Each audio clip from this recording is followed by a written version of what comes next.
ಬೇಕಾಗಿತ್ತು ಬಾವ. ಇಂತಹ ಅವರಿಗೆಲ್ಲಿ ಬರಬೇಕು ಬಾಬಾವ? ಎಲ್ಲಿ ಬರಬೇಕು ಬಿಡು, ಏನಾದ್ರೂ ಬಂದದ್ದಾಯ್ತು.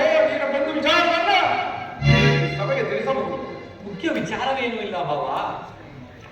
ನೀವು ಸಮ್ಮತಿಸುವುದಾದರೆ ಭೀಷ್ಮ ದ್ರೋಣಾದಿಗಳನ್ನು ನೋಡಿಕೊಂಡು ನಿಮಗೊಂದು ವಿಚಾರವನ್ನು ತಿಳಿಸಲು ಬಂದಿರುವೆನು.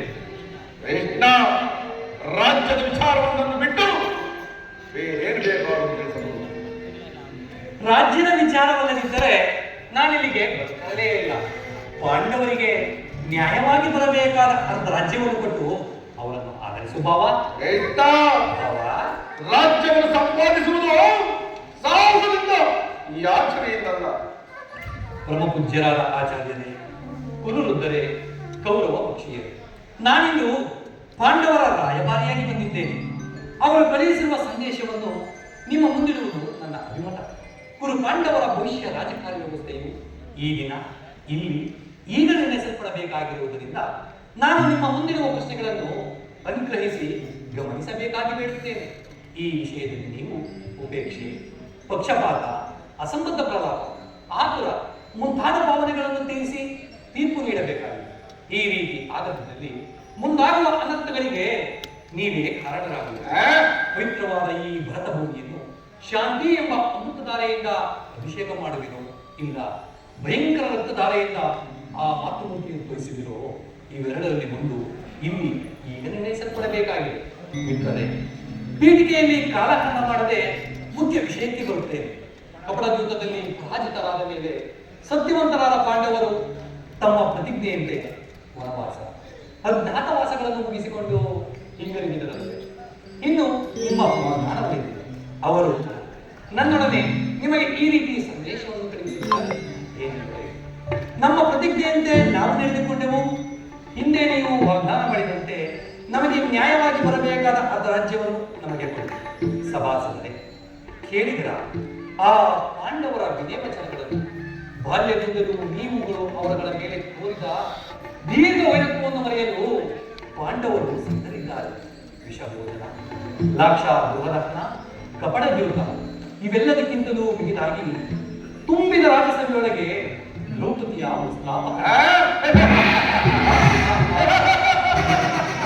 ಇಂತಹ ಮಹಾಪಾಪಗಳನ್ನು ಗಮನಿಸಿ ಪಾಂಡವರು ತಮ್ಮ ಭಾಗಕ್ಕಾಗಿ ಯಾಚಿಸುತ್ತಿರುವಾಗ ಇಂತಹ ಸುಸಮಯವನ್ನು ವ್ಯರ್ಥಗೊಳಿಸದೆ ಶಾಂತಿ ಸಂಧಾನಗಳಿಗೆ ಪ್ರಯತ್ನಿಸಿ. ಇನ್ನು ಮುಂದೆ ವಿಚಾರ ಕರ್ತವ್ಯಗಳನ್ನು ನಿರ್ಣಯಿಸಲ್ಪಡಬೇಕಾಗಿರುವುದು ನಿಮ್ಮೆಲ್ಲರ ಕರ್ತವ್ಯ. ಕೊಂಡಾಡಿ ದೇವತೆಯ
ಅವರಿಗೆ ನ್ಯಾಯವಾಗಿ ಸಲ್ಲಬೇಕಂತ ಅರ್ಧ ರಾಜ್ಯವನ್ನು ಕೊಟ್ಟು ಅವರನ್ನು ಆಧರಿಸಿ ಇದೇ ನನ್ನ ಅಭಿಮತ. ಗುರುದೇವ, ದುರ್ಯೋಧನ, ಯಾರದು? ಚಿಕ್ಕಪ್ಪ ವಿದುರ ಮಹಾಶಯರು. ನಮಗೆ ಬುದ್ಧಿಯವರಲ್ಲಿ ನೀವು ಒಬ್ಬರ ನಡೆಯಲಿ ನಮ್ಮ ಅರಣ್ಯ ರೋದನ. ದುರ್ಯೋಧನ, ನನ್ನ ರೋದನವು ಅರಣ್ಯ ರೋದನವೇ. ಏನು ಮಾಡುವುದು? ನಿನ್ನಂತಹ ಮತೀನರಿಗೆ ಸದುಪದೇಶ ಮಾಡಬಾರದೆಂದು ದೊಡ್ಡವರು ಹೇಳಿದ್ದಾರೆ. ಹೇಳುವವರನ್ನು ಕಂಡಾಗ ವಿವೇಕವನ್ನು ಹೇಳುವುದು ನಮ್ಮಗಳ ಕರ್ತವ್ಯ. ಪಿತಾಮಹ ಭೀಷ್ಮ, ಗುರು ದ್ರೋಣಾಚಾರ್ಯ, ಶ್ರೀಕೃಷ್ಣ ಪರಮಾತ್ಮರು ಹೇಳಿದಕ್ಕಿಂತ ಹೆಚ್ಚಿಗೆ ಏನು ಹೇಳಲಾರೆ. ಇಡೀ ರಾಜ್ಯವನ್ನೆಲ್ಲ ನೀನೇ ಅನುಭವಿಸು. ನಿನಗೆ ಇಚ್ಛೆ ಇಷ್ಟ ಆದರೂ ಭೂಮಿಯನ್ನು ಆ ಪಾಂಡವರಿಗೆ ಕೊಡು. ಇದೇ ನನ್ನ ಅಭಿಪ್ರಾಯ. ಚಿಕ್ಕಪ್ಪ, ಈ ನೀತಿಯನ್ನು ಪಾಂಡವರಿಗೆ ಹೇಳಲು ಯಾಕೆ? ನಿನಗಾಗಲಿ ಪಿತಾಮಹರಿಗಾಗಲಿ ನನ್ನೊಬ್ಬರಲ್ಲಿ ಮಾತ್ರ ದೋಷವು ಕಂಡುಬರುವವು. ನಿಮಗೆ ಪಾಂಡವರು ಮಾತ್ರ ನಿರ್ದೋಷರು. ಬುದ್ಧಿ ಪುತ್ರ ಪಕ್ಷಪಾತಿಗಳಾದ ನೀವು ತಮ್ಮ ಸ್ವಭಾವಕ್ಕೆ ಸರಿಯಾಗುತ್ತನ್ನೇ. ಕೃಷ್ಣ, ಭಾವನಾದ ನೀನು ನನ್ನ ದೂತತ್ವವನ್ನು ಬಹಳ ಶ್ಲಾಘನೀಯವಾಗಿ ಏರ್ಪಡಿಸಿದೆ. ಈ ನಿನ್ನ ಒಡಂಬಡಿಕೆ ಬುದ್ಧಿಯ ಮಾತಿಗೆ ಒಡಂಬಡುವ ಬುದ್ಧಿಯನ್ನು ಮಾತ್ರ ನಾನಲ್ಲ, ಇದು ಶುದ್ಧ ಕ್ಷತ್ರ ನಡ್ತಾಗ ಸೋಭಿಮಾನ ಶೂನ್ಯತೆ ಪಡಕೊಂಡಿರಲ್ಲ. ಕೃಷ್ಣ, ಪಡಕೊಂಡಿರಲ್ಲ. ಭಾವ, ಪಾಂಡವರಿಗೆ ರಾಜ್ಯದ ಮೇಲಿರುವ ಹಕ್ಕನ್ನು ಒಪ್ಪಿಕೊಳ್ಳದಿದ್ದರೆ ಹೋಗಲಿ, ಇಂದ್ರಪ್ರಸ್ಥಾದಿ 5 ಗ್ರಾಮಗಳನ್ನಾದರೂ ಕೊಡು ಭಾವ. ಕೃಷ್ಣ, ಮನಸ್ಸಿನಲ್ಲಿ ಯುದ್ಧವನ್ನೇ ಸಂಕಲ್ಪಿಸಿಕೊಂಡು ಸಂಧಿಯ ನಾಟಕನಾಡುತ್ತಿರುವ ನೀ ನಿನ್ನ ಮಾಯಾ ನಾಟಕವನ್ನು ಅರಿಯದವನೆಂದು ಭಾವಿಸಿದೆಯಾ? ಭೀಮನಿಗೆ ಪಾಂಡವರಿಗೆ ಒಂದು ಊರೇಕೆ ಇಂದು ಭಿಕ್ಷಾಟನೆ ಮಾಡುತ್ತಿದ್ದು 50 ಬರುವನು ಈಗಲೂ ಅಲ್ಲಿ ಹೋಗಲಿ, ಭಿಕ್ಷಾ ಪಾತ್ರನ್ನು ಕೊಡಿಸುತ್ತೇನೆ. ದುರ್ಯೋಧನ, ಭೀಮನು ಮಹಾವರಟ. ಯಾರು? ನಿನಗೆ ಕೃಷ್ಣ, ಆತನಿಗಾದರೂ ಒಂದು ಗ್ರಾಮವನ್ನಾದರೂ ಕೊಡು ಭಾವ. ನಿನ್ನ ಗೌರವಕ್ಕೇನು ಕುಂದುಕೊರತೆ ಬರುವುದಿಲ್ಲ. ಕೃಷ್ಣ, ಭೀಮನಿಗೆ ಒಂದು ಗ್ರಾಮ ಅಲ್ಲ, ಒಂದು ಗ್ರಾಮದಲ್ಲಿ ಒಂದು ಗೋವಿನ ಭಾಗದಲ್ಲಿ ಒಂದು ಸೂಜಿ ಮುಳ್ಳು ಮನೆವಷ್ಟು ಮನೆಯನ್ನು ಕೊಡುವುದಿಲ್ಲ. ದುರ್ಯೋಧನ, ಇಷ್ಟೊಂದು ಅಪಮಾನವೇ? ಇದು ನಿನ್ನ ದುರಾಗ್ರಹದ, ದುಸ್ಸಹವಾಸದ, ದುರಾಶಯದ, ದುರಾಭಿಮಾನವೇ? ವಿಚಾರ ಮಾಡು ಗೌರವೇಶ್ವರ, ವಿಚಾರ ಮಾಡು. ಏನೆಂದ್ರೆ ನಮ್ಮದು ದುರಾಗ್ರಹದ, ದುರಾಂಕಾರದ, ದುಸ್ಸಹವಾಸದ, ದುರಾಶಯದ ದುರಾಭಿಮಾನವೇ. ಬಹಳ ಚೆನ್ನಾಗಿ ಹೇಳಿದೆ. ಹಾಗೆಲ್ಲ ಹೇಳುವನ ಕೃಷ್ಣ. ಈ ದುರ್ಯೋಧನ ದುಶ್ಯಾಸನ ಪುಡಿಗಳು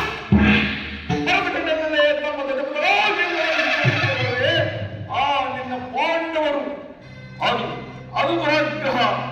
ಲೋಕೈಕ ವೀರನಾದ ಎನ್ನ ಆತ್ಮಮಿಕ್ಕ ಕರ್ಣನನ್ನು ಒಲಿಸಬೇಕೆಂದರೆ ಆ ನಿನ್ನ ಮಿತ್ರ ಪಾರ್ಥ, ಅದು ದುರಹಂಕಾರ.